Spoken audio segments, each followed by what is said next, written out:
Listo, entonces vamos a empezar la presentación de lo que es el Doppler esplenoportal. Bueno, iniciamos con lo que son las venas hepáticas y sus patrones de onda fisiológico. Tenemos que el flujo de las venas hepáticas va a ser un flujo anterógrado, es decir, que se dirige de forma fisiológica desde el hígado hacia el corazón. Esta onda puede ser tri o tetafásica. Y la onda espectral de las venas hepáticas se va a encontrar íntimamente relacionada con el ciclo cardíaco. Y clásicamente se va a formar a partir de 4 componentes. Entonces, siendo así, vamos a tener ondas anterógradas y retrógradas. Dentro de las anterógradas vamos a tener lo que son las ondas S y onda D. En cuanto a la onda S, tenemos que durante la sístole ventricular no solo se van a contraer las paredes ventriculares para propulsar la sangre por el tracto de salida del ventrículo derecho, sino que también hay un movimiento del anillo valvular tricuspidio hacia el apex cardíaco y se crea una presión negativa en el atrio. Esto va a producir un flujo anterógrado del hígado al corazón. Y en cuanto a la onda D, tenemos que va a corresponder a la apertura de la válvula tricúspide en la protodiástole. Esto va a permitir lo que es el llenado pasivo de las cavidades cardíacas derechas con un flujo anterógrado. En cuanto a las ondas retrógradas, vamos a tener que corresponden a momentos en los que existe un flujo retrógrado desde el corazón al hígado, acercándose el flujo al transductor. Entonces tenemos lo que son la onda A, la onda C y la onda B.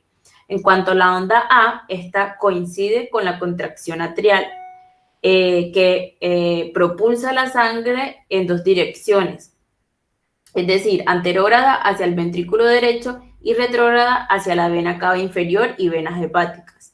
Cuando comienza la sístole ventricular, la válvula tricúspide se cierra y disminuye la velocidad retrógrada hacia la línea de base. En cuanto a la onda C, tenemos que es una pequeña onda retrógrada que puede aparecer siguiendo a la onda A, y esto es una variante que puede ser totalmente normal. Y en cuanto a la onda B, tenemos que es una onda retrógrada que se produce cuando la contracción ventricular empieza a disminuir en intensidad. La válvula tricúspide se relaja después de la sístole ventricular, volviendo a su posición después de haberse desplazado hacia el apex cardíaco durante las primeras fases de la sístole. Entonces, el pico de la onda B puede estar por encima o por debajo de la línea de base, determinando que la onda sea o tri o tetrafásica. Bueno, esta es una imagen Doppler espectral de la vena hepática en un plano longitudinal. Aquí vamos a observar una onda tetrafásica con un flujo laminar. Para recordar que el flujo predominante de las venas hepáticas es anterógrado, es decir, que se aleja del transductor. Bueno, en cuanto a los patrones de onda patológicos de la vena hepática, tenemos que se puede producir una disminución de la fasicidad y de la ventana espectral. Entonces, cuando hay una disminución de la velocidad del flujo con pérdida de las ondas características de morfología tri o tetrafásica, se transforma en una onda mal definida o monofásica. También puede haber lo que es un flujo turbulento con llenado de la ventana espectral.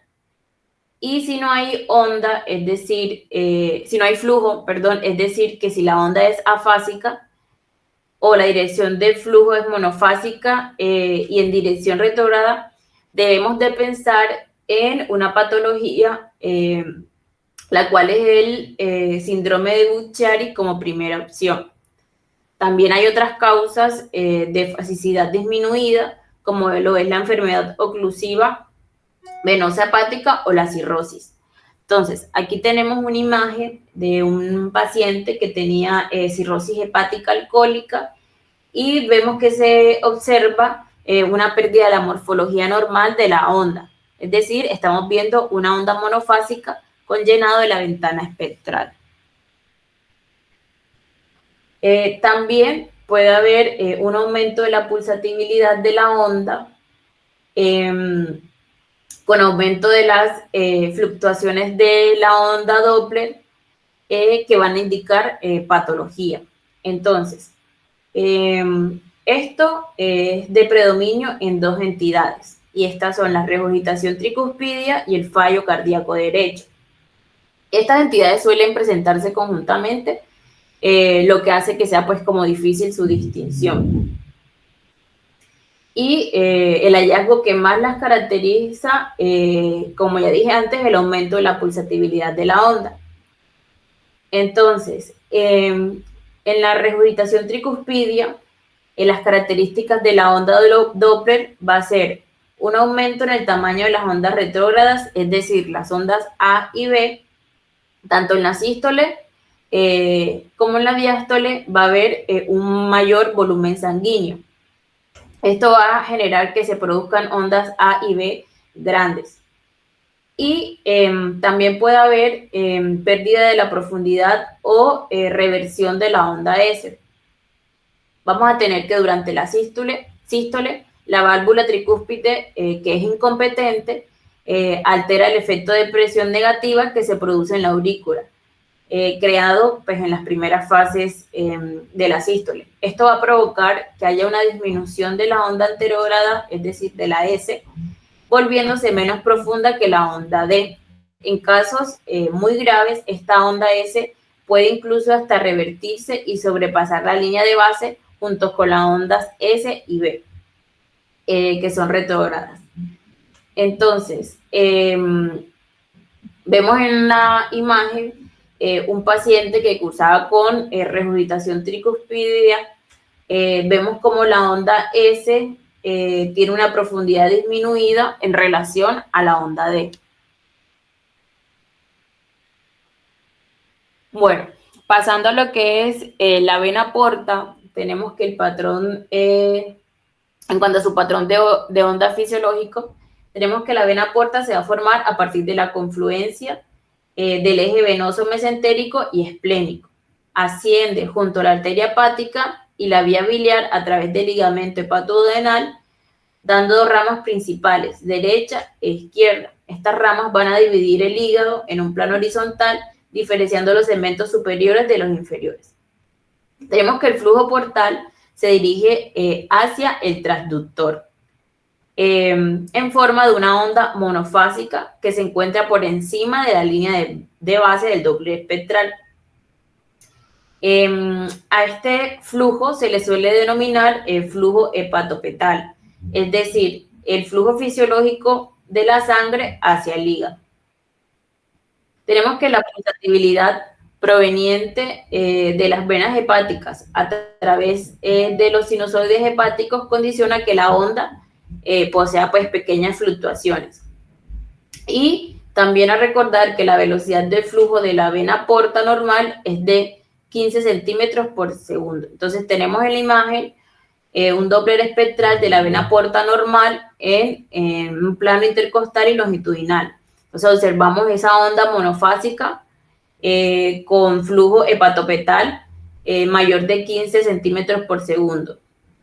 Y también podemos ver cómo hay pequeñas fluctuaciones en la onda que van a ser correspondientes a la presión transmitida por las venas hepáticas que están adyacentes. Entonces, en cuanto a los patrones de onda patológico, vamos a tener que, de forma parecida a las venas hepáticas, se pueden describir dos grupos principales de alteración en la onda espectral portal. Por un aumento de la pulsatividad o un descenso o ausencia de flujo. Entonces, la entidad que más frecuentemente produce un descenso del flujo venoso portal va a ser la hipertensión portal. Y la causa principal de esta, pues, es la cirrosis hepática. La característica principal que vamos a encontrar en un estudio Doppler es un flujo portal lento, es decir, que va a ser menor de 15 centímetros por segundo. Y otros hallazgos complementarios van a ser disminución de la fasicidad de la onda de las venas hepáticas, pueden también cursar con ascitis, esplenomegalia o un calibre portal mayor a 13 milímetros. Tenemos que en casos avanzados, el flujo puede llegar a revertirse haciéndose hepatofugo, o incluso puede que el flujo esté ausente. Pues como para recordar que también podemos encontrar ausencia de flujo en la trombosis portal o en casos de invasión tumoral. Entonces vemos en la imagen un paciente con cirrosis hepática. Vemos un estudio Doppler en modo B, en donde hay un parénquima que tiene una ecoestructura heterogénea, los bordes hepáticos son irregulares, y en la imagen espectral vemos una onda Doppler con disminución de la velocidad. Otro patrón patológico va a ser el aumento de la pulsatibilidad. Tenemos que las venas hepáticas transmiten su pulsatibilidad normal a la vena porta debido a la conexión fisiológica de ambos componentes en el sinusoide hepático. Debido pues, a esto también vamos a encontrar un aumento de la pulsatibilidad de la vena porta en entidades como lo son la regurgitación tricuspidia y la insuficiencia cardíaca derecha.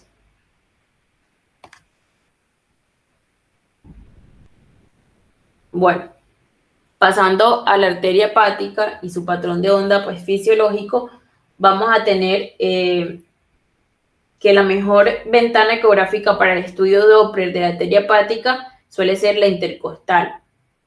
En esta ventana se va a superponer normalmente el flujo de la arteria hepática y el de la vena porta. Ambos tienen dirección hacia el transductor, por lo que en ocasiones puede ser difícil la distinción de la arteria que puede quedar enmascarada por el flujo portal. Entonces, para ello debemos de ajustar la escala de velocidad. Es decir, ajustar el rango de velocidades representadas mediante el Doppler color o el Doppler espectral.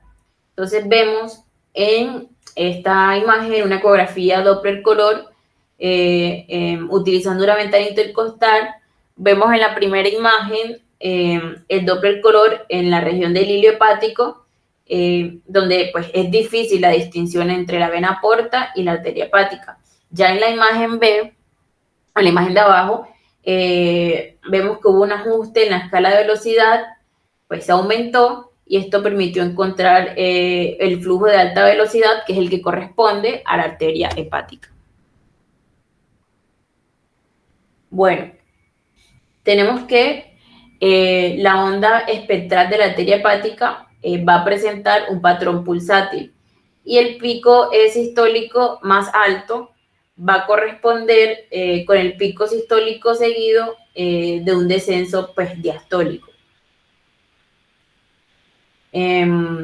Entonces, vemos en esta imagen un hilio hepático a partir pues, de la ventana intercostal en un paciente completamente sano. Vemos que el flujo de la arteria hepática es hacia el transductor, o sea, es decir, es pulsátil, y hay una onda monofásica y de baja resistencia arterial. Bueno, en cuanto a los patrones de onda patológicos, bueno, entonces tenemos que un aumento de la resistencia de la arteria hepática es un hallazgo pues, inespecífico, ya que esto se puede encontrar en estados fisiológicos como en pacientes pues, mayores o en estado postprandial. O puede también aparecer en enfermedades hepáticas como la hepatopatía crónica, congestión venosa o la enfermedad microvascular. Entonces, una disminución en la resistencia arterial normalmente indica que hay pues patología y pues también hay un amplio patrón diferencial. Pero entre las entidades más frecuentes vamos a tener lo que es la patopatía crónica, shunt vasculares, arteriosclerosis o estenosis por trasplante. Entonces, en este ejemplo tenemos una mujer de 67 años, es una trasplantada hepática por cirrosis secundaria a un virus de la hepatitis C, y vemos en la ecografía Doppler en el primer día postoperatorio muestra un aumento de la velocidad del pico sistólico de 122 centímetros por segundo y un aumento del índice de resistencia. Vemos que los hallazgos se normalizaron en las evaluaciones posteriores. Y bueno, la segunda imagen tenemos un varón de 62 años trasplantado por cirrosis hepática de origen etílico, y vemos como la ecografía Doppler el primer día postoperatorio muestra ausencia de flujo diastólico.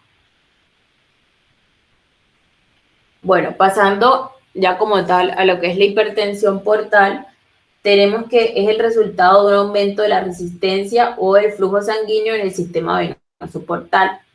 Tenemos que la cirrosis es la causa más común y está desencadenada por y esta pues hipertensión portal va a estar desencadenada por un aumento de la resistencia vascular intrahepática, principalmente por la activación de las células perisinusoidales que adquieren una forma como fibrogénica. Bueno, esto va a llevar a lo que es la construcción de los mismos y a la distorsión vascular, que va a ser secundaria a la producción de los nódulos de regeneración. Entonces, todos estos cambios estructurales van a estar seguidos de una vasodilatación esplénica compensadora que a la final se va a traducir en un flujo sanguíneo portal y va a agravar aún más la presión portal. Bueno, se han propuesto como múltiples marcadores por imagen para la hipertensión portal, que pues a continuación vamos a desarrollar, y los cuales pues incluyen técnicas de imagen, ya sea por ecografía, tomografía, resonancia. Y bueno, para recalcar que pues los hallazgos no son totalmente específicos y por eso es necesario valorar todo el contexto clínico. Entonces, el primero es la citis, que es un signo poco específico, y ya que también se puede observar asociado a muchos procesos como lo son la pancreatitis, insuficiencia cardíaca, la isquemia intestinal, carcinomatosis peritoneal, entre otros. Entonces vemos en la imagen abundante cantidad de líquido cítico que tiene una distribución libre, localizado en topografía perihepática y subhepática. Y en la segunda imagen vemos que también hay líquido interasas y en el flanco izquierdo. Otro hallazgo puede ser la esplenomegalia, que vamos a considerarla a partir de una longitud mayor de 13 centímetros. Es un signo poco específico y es variable según el sexo, la altura y el peso. También lo podemos ver en otras entidades como en enfermedades infecciosas, hematológicas, en trastornos hereditarios, entre otros. Bueno, tenemos también que la visualización de cuerpos sideróticos de Gandhi es un hallazgo poco frecuente, pero nos puede orientar a que hay hipertensión portal como causa de esplenomegalia.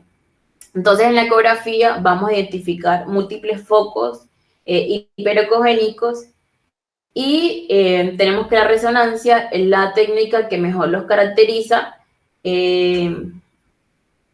por el efecto de la susceptibilidad de la hemosiderina y van a aparecer como micronódulos de baja señal en todas las secuencias. Espera un momento.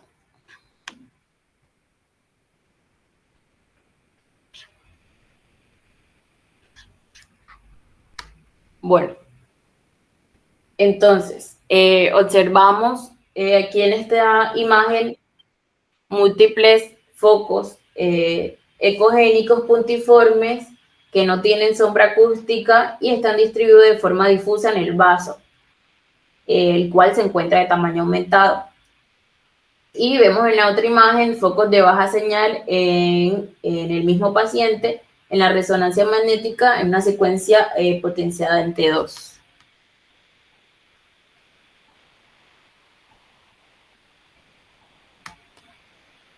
Bueno,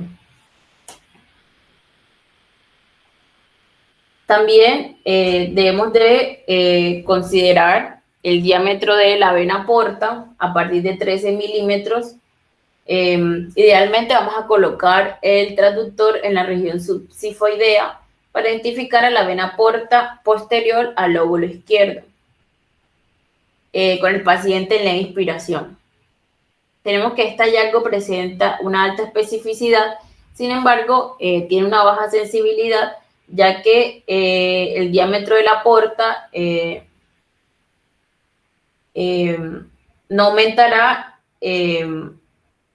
pues en consonancia y o sea, no puede que no disminuya conforme aumente la gravedad de la hipertensión portal. Vemos entonces en la imagen un hígado con cambios morfológicos compatibles con cirrosis hepática en una paciente con otros signos pues que también presentaba de hipertensión portal. Y vemos una vena porta principal con un diámetro de 10 milímetros. Y en la siguiente imagen vemos una vena porta de tamaño aumentado, mide 18 milímetros, como signo de hipertensión portal. Bueno, tenemos que en muchas ocasiones, como decía pues antes, vamos a encontrar un diámetro normal o levemente aumentado. Entonces, si está muy aumentado, debemos de buscar una posible trombosis venosa asociada. Entonces, vemos en la imagen una vena porta principal dilatada en su segmento extrahepático, tiene un diámetro de hasta 2.5 centímetros y presenta material ecogénico compatible con trombosis que se prolonga hacia el segmento craneal de la vena mesentérica superior. Bueno, otro hallazgo a considerar es la disminución de la velocidad portal, y para hacer esta medición debemos de colocar el transductor en la región intercostal derecha. Es normal de 15 a 30 centímetros por segundo. Vemos pues en la... espera que alguien quiere entrar.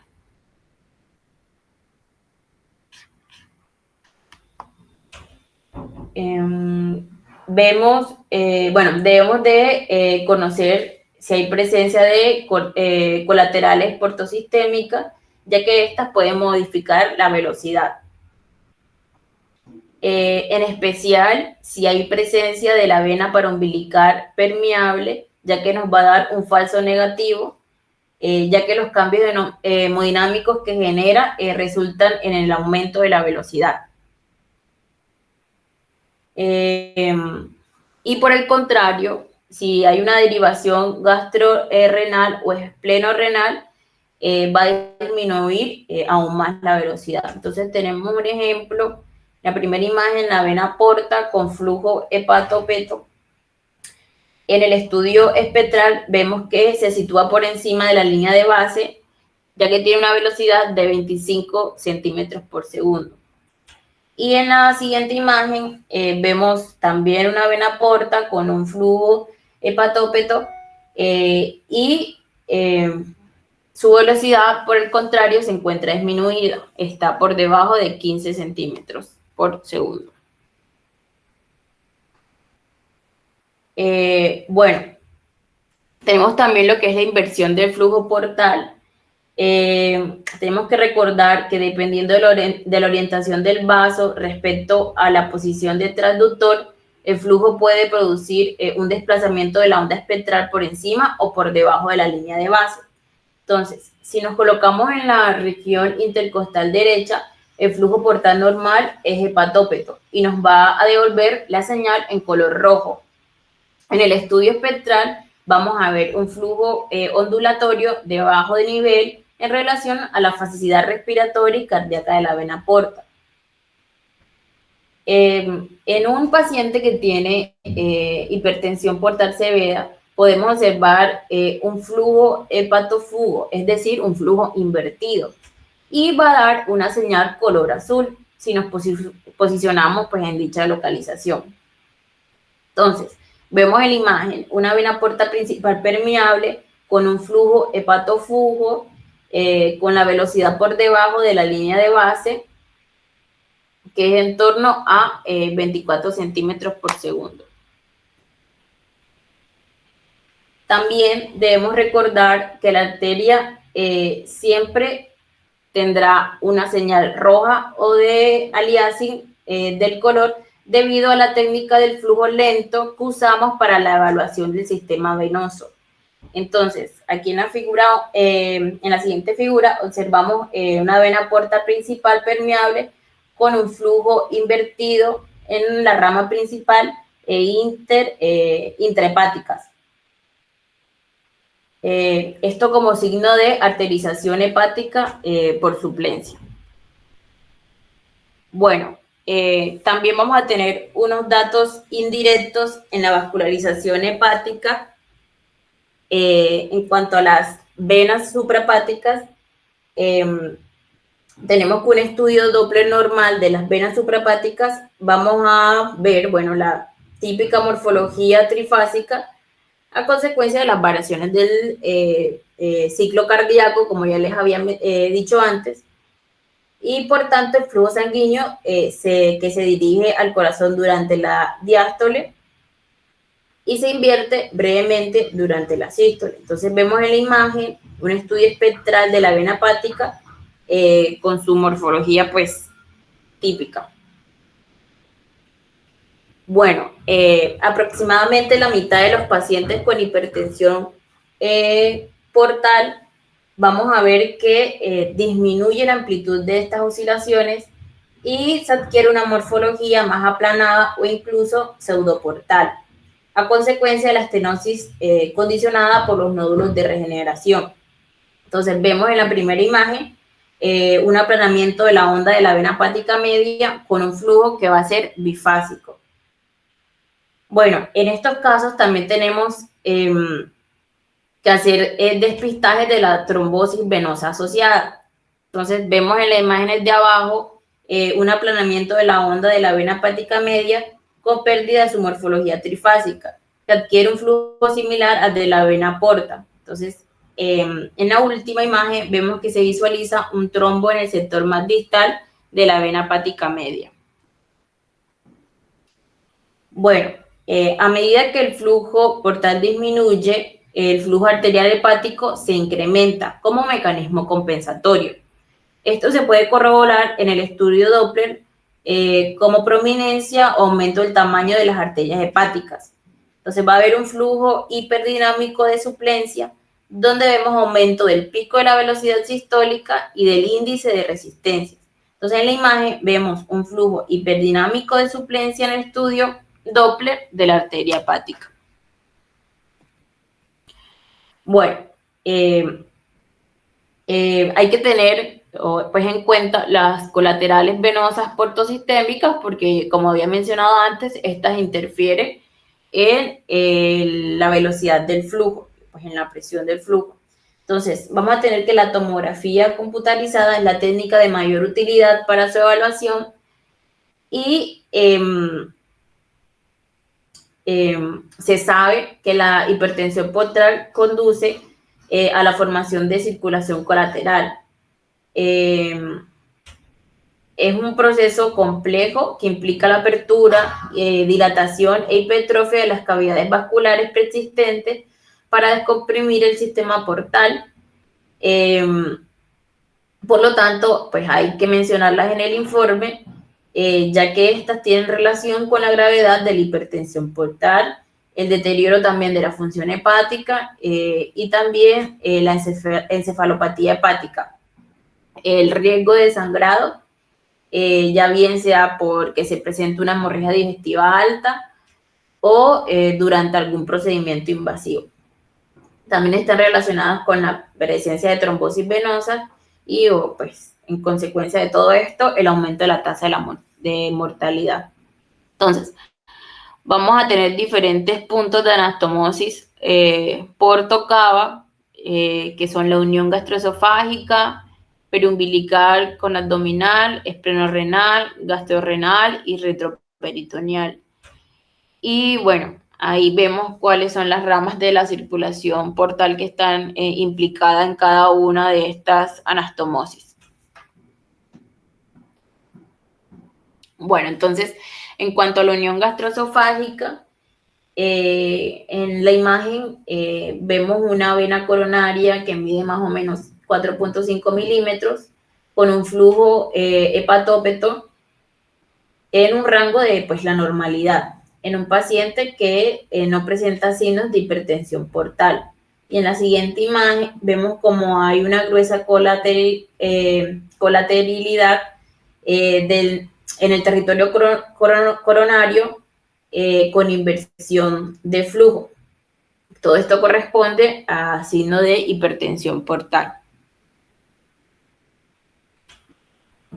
Vemos en la primera imagen varices gástricas en el territorio de la unión gastroesofágica. Hay colateralidad venosa coronaria y paraesofágica. En la imagen inferior vemos que hay varices en el interior de la luz del esófago, pues tipo de varices esofágicas. En la imagen siguiente vemos que ya las varices están presentes por fuera de la pared del esófago, es decir, son paraesofágicas. Y en la última imagen vemos que hay varices a nivel del territorio esofágico y paraesofágico que se asocian a derrame pleural derecho. Bueno, al contrario que en el territorio anterior, un flujo hepatofugo alto en una vena paraumbilical permeable que exceda el flujo hepatopetal en la vena porta puede proteger el desarrollo de varices esofágicas y por lo tanto una eventual hemorragia digestiva. Entonces, como para entenderlo un poquito, tenemos que la vena umbilical se atrofia después del nacimiento y se convierte en el ligamento redondo. Entonces, no sería correcto utilizar el término repermeabilización de la vena umbilical, ya que en realidad se trata de venas paraumbilicales que van a estar agrandadas y que surgen de la vena porta izquierda. El flujo venoso hepatófugo en el borde anterior del ligamento falciforme, que va a presentar una velocidad superior a 5 centímetros por segundo y un diámetro de más de 3 milímetros, es un signo muy específico de hipertensión portal. Entonces vemos en la primera imagen cómo hay una colateralidad paraumbilical, el flujo es hepatofugo y un pico de velocidad hasta 20 centímetros por segundo. Y en la siguiente imagen vemos como hay ascitis perihepática y colateralidad paraumbilical con un flujo también hepatofugo. En cuanto a las varices de la pared abdominal, estas son venas subcutáneas dilatadas que se van a extender por la pared abdominal anterior. Pueden ser prominentes y prolongarse hacia los bordes costales y adoptar la morfología típica en cabeza de medusa. Bueno, vemos en el estudio pues, de tomografía computarizada, en una reconstrucción sagital, en proyección de MIG, como hay una gruesa derivación que parte de la vena porta izquierda y se extiende a la pared abdominal anterior. Todo esto en relación con la colateralidad paraumbilical y de la pared abdominal. Bueno, en cuanto a las derivaciones esplenorenal o gastrorenal, tenemos que estas van a ser tortuosas y muchas veces la dependencia venosa exacta es difícil pues, de determinar. Entonces, tenemos que en ecografía se van a visualizar de una mejor manera utilizando el vaso agrandado como una ventana acústica. Entonces, tenemos una tomografía en un plano axial en donde vemos una colateralidad gruesa y serpiginosa periesplénica. Vemos que luego en reconstrucciones se aprecia lo que es un shunt entre la vena renal y la vena esplénica.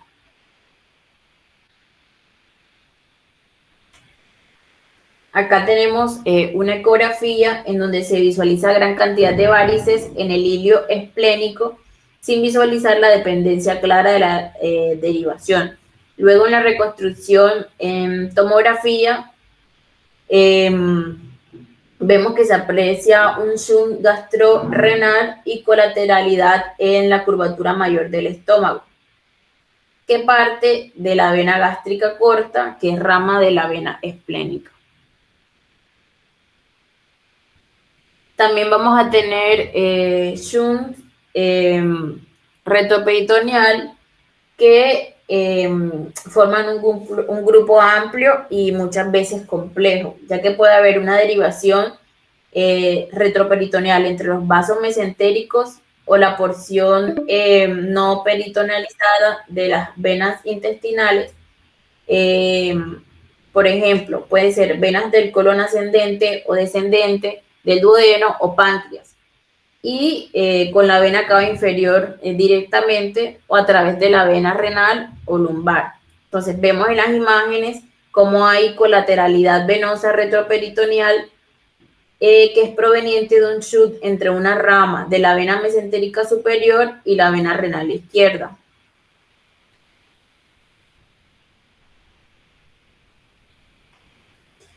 Bueno, en cuanto a las rectales, tenemos que aparecen en la región pues, perirectal y tenemos que la vena rectal superior se extiende desde la vena mesentérica inferior y se anastomosa con las venas rectales inferior y media que derivan a la circulación sistémica a través de la vena ilíaca interna. Entonces vemos en la imagen una tomografía en un corte sagital cómo hay abundante colateralidad venosa rectal que proviene de un shunt entre la vena ilíaca interna y la vena mesentérica inferior. Bueno, pasando como tal al manejo percutáneo de la hipertensión portal, tenemos que el tratamiento de las complicaciones de la hipertensión portal en pacientes cirróticos puede ser médico, farmacológico, endoscópico, percutáneo o quirúrgico. Entonces, en cuanto a lo que nos compete, que es lo percutáneo, tenemos que la derivación portocava transyugular percutánea constituye la modalidad de terapia percutánea más utilizada. Y también se puede realizar embolización de varices gastroesofágicas como tratamiento cuando se producen hemorragias y habitualmente suele ser un procedimiento complementario a la derivación portocava. Bueno, entonces tenemos que la derivación portocava transyugular percutánea o en su siglas TIPS, que en inglés es Transjugular Intrahepatic Portosystemic Shunt, es la creación de una comunicación intrahepática entre la vena porta y una vena hepática mediante técnicas de radiología intervencionista. Y su objetivo va a ser descomprimir parcialmente el sistema venoso portal, derivando una parte del flujo portal a la circulación sistémica y manteniendo cierto grado de perfusión portal intrahepática. Entonces, el paciente debe tener una valoración previa, iniciando como tal con lo que es la función hepática, ya que prácticamente todos los candidatos a TIPS presentan hepatopatía crónica y su pronóstico dependerá en gran medida del deterioro funcional hepático. Evaluar si el paciente presenta ascitis, ya que la presencia de ascitis a tensión puede dificultar el procedimiento, por lo que esta debe corregirse si es posible. Si el paciente presenta encefalopatía, ya que es una de las complicaciones del TIPS. También evaluar el estado de coagulación por el riesgo de hemorragia durante el procedimiento. La función renal por la utilización del contraste yodado. Y en cuanto a la valoración radiológica, va a estar orientada a conocer las condiciones anatómicas del paciente. Entonces, vamos a valorar lo que es la permeabilidad y morfología del sistema venoso portal, si hay lesiones ocupantes de espacio y otros hallazgos como atrofia hepática, ascitis, entre otros.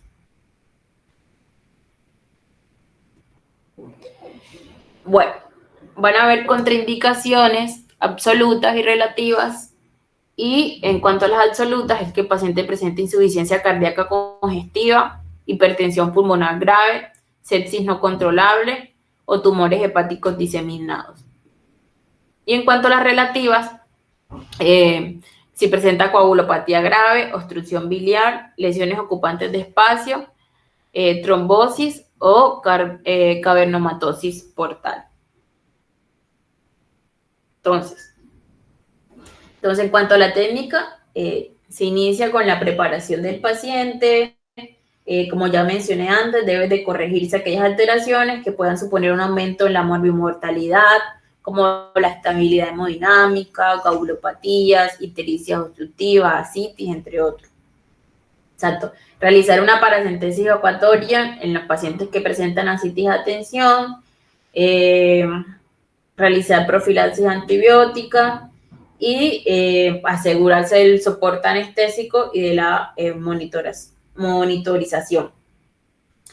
Bueno, en cuanto a lo que es la punción y cateterización de la vena del acceso, esta vena suele ser la vena yugular interna, ya que por su situación permite tener un trayecto recto entre el punto de entrada y la vena cava inferior, lo que facilita pues el procedimiento. En caso de trombosis o ausencia de esta vena, se puede utilizar la vena yugular externa derecha o interna izquierda. Luego se pasa como tal al cateterismo y flebología de las venas hepáticas. Entonces, para seleccionar la vena hepática que sea más adecuada para la TIPS, vamos a iniciar por la vena hepática derecha, ya que su relación con la vena porta derecha es muy constante. Se va a utilizar su segmento proximal para iniciar la punción intrahepática. El estudio debe realizarse en proyecciones anteroposterior y lateral. Y si no se considera adecuada, entonces se van a estudiar la vena hepática media e izquierda. La vena hepática media presenta una relación menos constante con respecto a la bifurcación portal, pero habitualmente su segmento proximal suele quedar en situación craneal y anterior con respecto a la porta derecha, siendo esto un buen lugar para realizar la punción intrahepática. La vena hepática izquierda, por su calibre y su localización, pues es la menos utilizada. Luego se debe realizar la punción intrahepática desde la vena hepática para conectarla con la porta. Esta es la parte más crítica del procedimiento, ya que de ella depende en gran parte la duración y éxito del mismo. La realización de punciones intrahepáticas repetidas puede dar lugar a complicaciones por lesión de estructuras vecinas y una buena identificación de la morfología portal mediante la ecografía o la fibrología hepática oclusiva con CO2, siendo este último el método de mayor aceptación en la actualidad, debido a que a su baja viscosidad el CO2 pasa de forma retrógrada al sistema portal y permite obtener un buen mapa portal. Entonces, aquí es como un esquema en la imagen de cómo es la técnica del TIPS. Tenemos en la primera, en el esquema A, el cateterismo de la vena hepática, el B, cómo sería la punción y cateterización de la vena porta, C, cómo se dilata con el tronco intrahepático, con el balón de la angioplastía, y D, la implantación de la prótesis metálica en la derivación creada.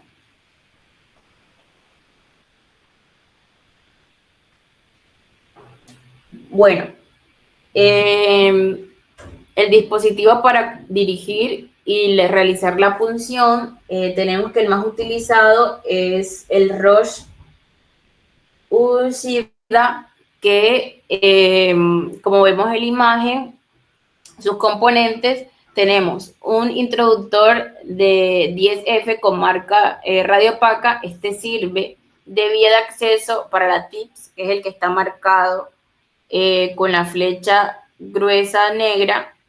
Vamos a tener un sistema de cánula metálica, un catéter 14G con extremo distal angulado, que se utiliza para dirigir la punción, que es el que está marcado con la flecha blanca, y un sistema de aguja de catéter 5F que se usa para realizar la punción, que es el que está marcado con la flecha negra fina.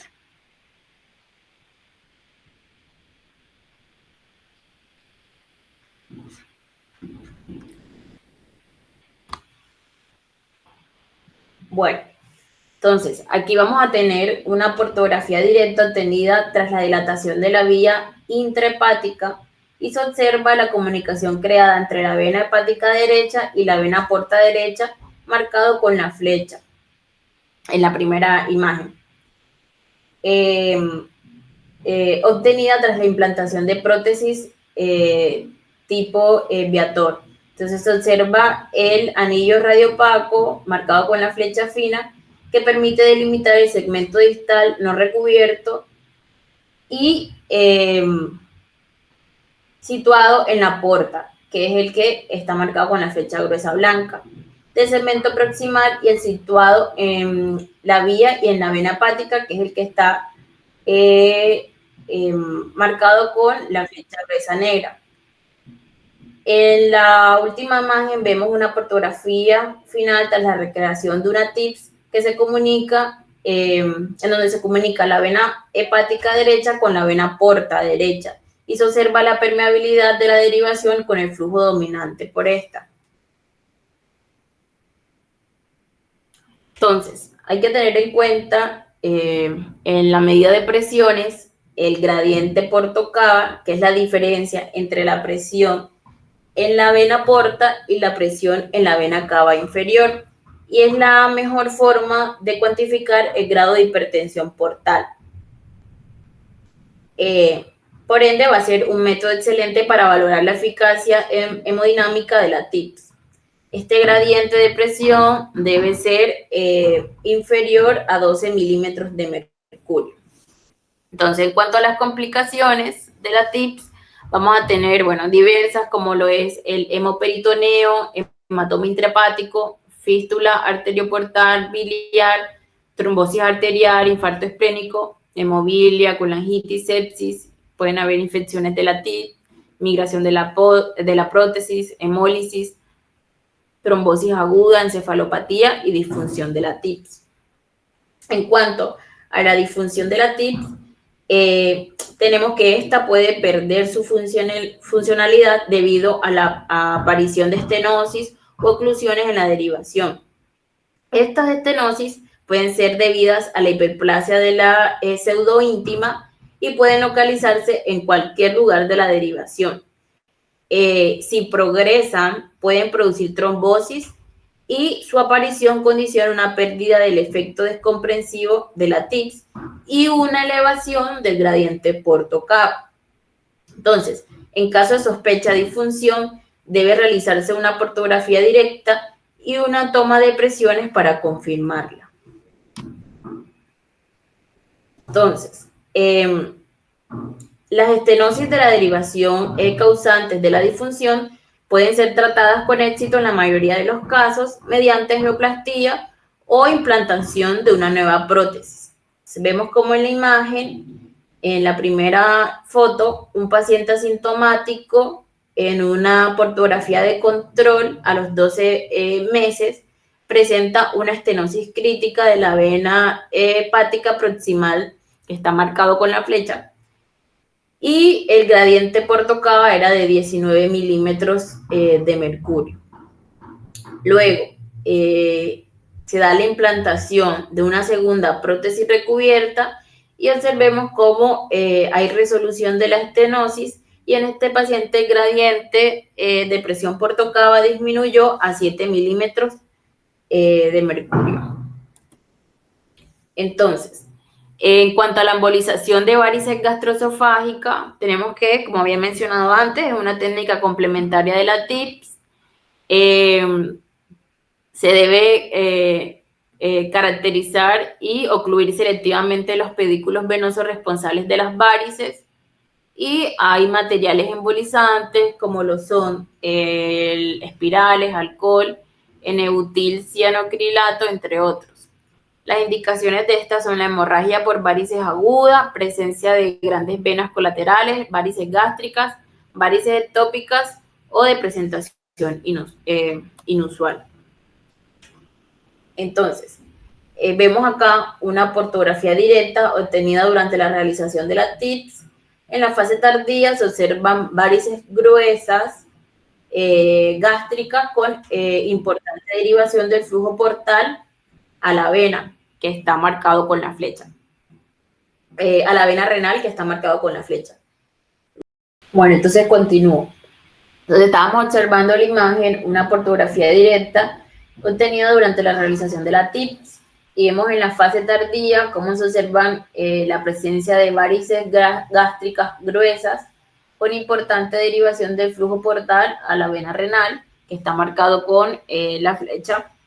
Y vemos cómo en la siguiente imagen se realiza la embolización de las varices con coils y vemos que estas están ocluidas y que hay un buen flujo por la TIPS. Bueno, hay que tener en cuenta la hipertensión portal prehepática. Esta se produce por una obstrucción de la vena porta o de las esplénicas. El paciente va a cursar con cuadro clínico, si es como algo más agudo, un infarto mesentérico, ilio, hemorragia gastrointestinal, y a tiempo, varices gastroesofágicas, mesentéricas, dolor, ascitis, entre otros. En cuanto al manejo percutáneo, van a haber técnicas de revascularización, como trombolisis, angioplastía, prótesis metálicas, y poder estar o no asociada a la creación de TIPS. Entonces, vemos una portografía transhepática en un paciente operado por carcinoma de páncreas y en la primera imagen observamos una estenosis crítica de la vena porta principal que está señalado con la flecha negra. En la segunda imagen se realiza la implantación de una prótesis y se observa cómo hay resolución de la estenosis y cómo hay un buen flujo portal. Este es otro ejemplo. Vemos cómo se encuentra pues la estenosis, luego se realiza mediante la colocación de un balón y vemos cómo otra vez pues se recanaliza como tal el flujo vascular. Bueno, También hay que tener en cuenta la hipertensión portal prehepática o síndrome de Budd-Chiari. Este es un grupo heterogéneo de alteraciones que se caracteriza por la obstrucción del flujo venoso hepático a nivel de las vénulas hepáticas, las venas hepáticas mayores, la vena cava inferior o a nivel de la aurícula derecha. La causa más frecuente va a ser el estado de hipercoagulabilidad y otras también pueden ser tumores, trauma, trasplantes hepáticos, entre otros. El paciente va a cursar con síntomas como dolor abdominal, hepatomegalia y ascitis. Y el manejo percutáneo puede ser directo, mediante técnicas de revascularización percutánea o también mediante la creación de TIPS. Entonces acá tenemos un ejemplo de una fibrología hepática por vía yugular en un paciente con disfunción hepática. Entonces vamos a ver cómo se observa la estenosis a nivel del segmento proximal de la vena hepática derecha, que está marcado con la flecha, y tras la angioplastía e implantación de la prótesis metálica a nivel de la estenosis, vamos a ver cómo hay resolución de la misma en la siguiente imagen. Este es otro ejemplo de una flebología hepática por vía transhepática en un paciente trasplantado con difícil acceso por la vía yugular y se observa estenosis de la anastomosis de las venas hepáticas con la vena cava. En la siguiente imagen vemos un TIPS en un paciente con un síndrome de Budd-Chiari. Vemos la portografía tras la obtención del acceso portal en el que se observa un conducto hepático largo debido a la gran hepatomegalia que presenta el paciente. El conducto está señalado, el trayecto del conducto es el que está señalado con las flechas. Gracias.